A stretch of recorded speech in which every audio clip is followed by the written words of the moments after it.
Қайырлы күн, құрметті қауым. Азаматтық бастамалар қолдау орталығының алаңына қош келдіңіз. Сіздермен әдеттегідей, мен орталықтың баспасөз хатшысы Сәкен Оразбайұлы Құбышев. Сегодня у нас в гостях председатель молодежного общественного объединения «Жастар үні» Базарбай Асет Миратұлы. Он сегодня презентует проект «Финансовая грамотность начинается в семье», онлайн-проект. Публичная презентация наша транслируется на нашей странице Facebook. Увидеть эту и другие записи публичных презентаций вы можете на нашей странице Facebook. Асет Миратұлы, сөз кезегі сізде. Қайырлы күн. Рахмет, Сәкен, сөз бергеніңізге.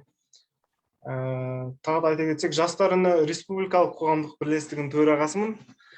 Біздің қорғайын деп отқан жобамыз, ол қаржылық сауаттылық отбасынан басталады онлайн жобасы. Презентацияны қосып, барлықтарыңызға жақсы.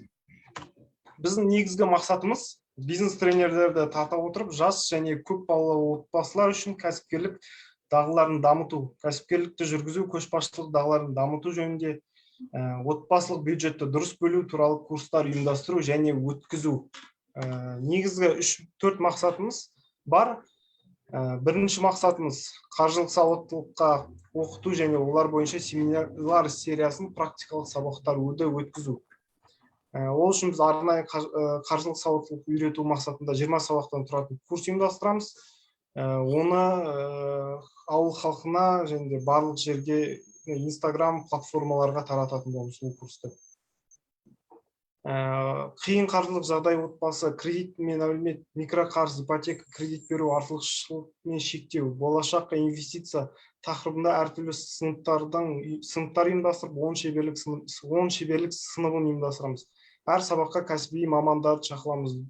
Бұл екінші жоба мектептегі оқушыларға, яғни жастарға арналған курстар, сыныптар деп аталсақ болады. Екінші міндетіміз балаларды ақшаға ұқыпты қарауға тәрбиелеу қағидаттарын оқытамыз. Капитал дегеніміз не атты балаларды қаржыны ұқыпты ұстауға үйрететін арнайы видеокурс ашамыз. Жиынтығы 10 видеокурс болады. Zoom бойынша 5 кездесу өткіземіз. Ол оқушыларда арнайы қаржылық сауаттылықты мәселесін талқылайтын боламыз. Ақшаны ұстау, адал табу және тиімді жұмсау жолдарын үйретеміз. Келесі біздің міндетіміз қаржылық сауаттылық бойынша аудио сабақтарды өткізу әдістемесі мен бағдарламасын әзірлеу. Арнайы подкаст ретінде аудио сабақтар жасаймыз. Яғни қазіргі таңда видео көріп уақыт жоғалту қиын, және уақыт жоғалтады көп адамдар. Сол үшін жол-жөней наушникпен тыңдауға арналған 10 аудио подкаст жасаймыз. Ол жерде қалай ТО ашуға болады, қалай ИП ашуға болады, салық мәселесі туралы, қалай салықты дұрыс өткізу керек, қандай құжаттарды реттеу керек. Өйткені ИП-ларға, енді ашылған ИП ТО-ларға сразу бір бухгалтер жалдау өте қиынға түседі. Біздің орта есеппен бухгалтердің айлығы 200 мың, енді ашылып жатқан ИП үшін ол қомақты сумма деп ойлаймын. Оның бухгалтердің орнын басында ИП жүргенше өзі атқара алатынына сенімдіміз. Бизнес жоспар қалай құрылатыны туралы арнайы видео сабақтар түсеміз. Әр бір видео сабақтың ұзақтығы 40-50 минут. Оны біз қазіргі таңда даму қорымен және атамекенмен байланыстамыз. Осы видео сабақтардың сценарийін жазып жатырмыз. Бұйыртса сценарий толыққанды дайын болып және атамекенмен даму қолжаған жағдайда мықты видеоролик түсіретін боламыз осыған байланысты.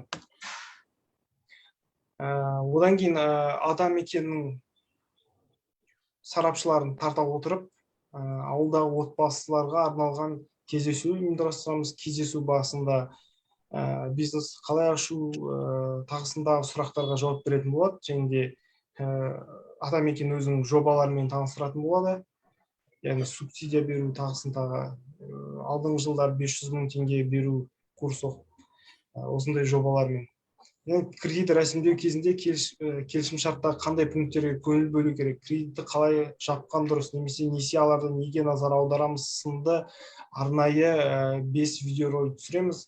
Бізде қазір ең қиын жағдай кредитті алып алады да, одан кейін қалай жабатынын білмей, немесе кредиттің қандай минустары бар екенін білмей, үлкен суммада үлкен қомақты ақшаны кредитте алып, одан кейін төлей алмай жататындар көп.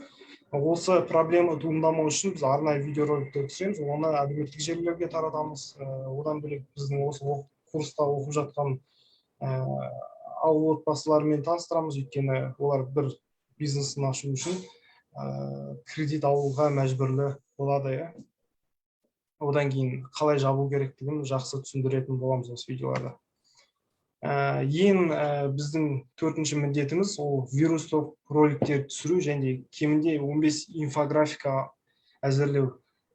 Қазіргі Инстаграмда және әлеуметтік желілерде танымал болатындай және вирусты болатындай, ары қарай жалғасып бәрі салатындай 5 ролик жасаймыз. Одан кейін 15 мықты, түсінікті және оқуға жеңіл инфографика жасаймыз. Бұл жобаның негізгі маңыздылығы ол қазіргі пандемия жағдайында, бір кризис жағдайында әр тиынды, әр ақшаны үнемдеп дұрыс жарату және осы жағдайда қалай бизнес ашу үшін өте актуальды жоба деп ойлаймын. Бізде осы. Рахмет тыңдағандарыңызға. Рахмет. Рахмет, Әсет. Менде аудио подкаст өте жақсы бастама. Аудио подкасттарды қай жерде тыңдау болады деген сұрақ бар. Біз аудио подкасттарды бірінші жазып алайық, одан кейін негізгі платформаларда WhatsApp арқылы тарату ең оңай ма деп ойлаймыз. Одан кейін өзіміздің сайт болады, Arxar.kz деген. Өзіміздің сайтымыз бар. Бізге қолдау білдіріп отқан. Сол сайтқа жариялайтын боламыз. Тағы басқа сайттар ары қарай алып кететініне сенімдіміз. Рахмет. Міне біздің Фейсбуктағы парақшамызға Гүлжан Жұмагулова ханым сұрақ қойды. Өте өзекті жоба. Менің ойымша қаржылық сауаттылықты аға буын өкілдерінің арасына дамыту керек. Біз қарт адамдардың карталардан деректерді ұрлап, оларды ақшасыз қалдыратын телефон алаяқтарының айла амалдарының түсінетін көптеген жағдайларымыз білеміз. Ондай мошенничество дейді ғой, алаяқтар өте көп қазір. Сол туралы да түсіндіріп кету керек. Картаның номерін ешкімге бермеу, артында ЦВВ номерін таратпау туралы. Оны да видеороликтерімізге қосатын боламыз бұйыртса. Ол туралы да айтылып кететін болады.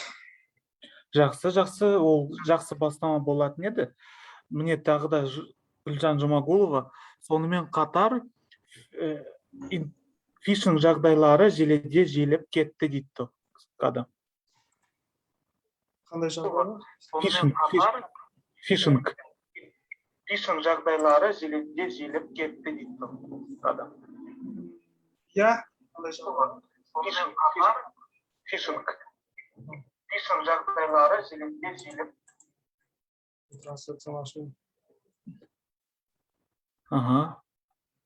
Фишинг деген мәселе бар. Карталарны интернет арқылы ұрлап. Қазір ғана айтып өткен нәрсе. Сол. Банковский данные бір сайттарда, бір левый сайттарда жазып, жақтан олар ұрлап, сондай мәселе бойынша да ол жатыр сізге сұрақ. Логин парольді бізде көп жерде таратып кетеді, қалдырып кетеді, немесе бөгде компьютерға, ноутбукқа отырғаныңызда сохранить данные деген сияқты тастап кетеді, даже элементарно почтасын тастап кетеді. Өзінің ноутбугі болмаса, өзінің құралы болмаса. Сол басқа Фейсбуктағы парақшамызда сұрақтарымыз жоқ. Басқаларды адамдарды да сұрақ қойған жоқ. Ендеше Әсет, осы біздің іс-шарамызды аяқтайық. Егер сіздің бір қосатыңыз бар болса, айтыңыз. рахмет, қосатыным жоқ. Сұрақ болса, тағы да түсініксіз нәрселер болса, менің Facebook парақшама немесе Instagram парақшама, WhatsApp номеріме жазуға болады. Бүкіл желіде бар, барлық жерден табылады. Рахмет, ендеше Әсет. Анықтарыңызға рахмет. Осы біздің шарамызды аяқтайық. Осы жастар үні қоғамдық бірлестікке осы жобаны сәттілік.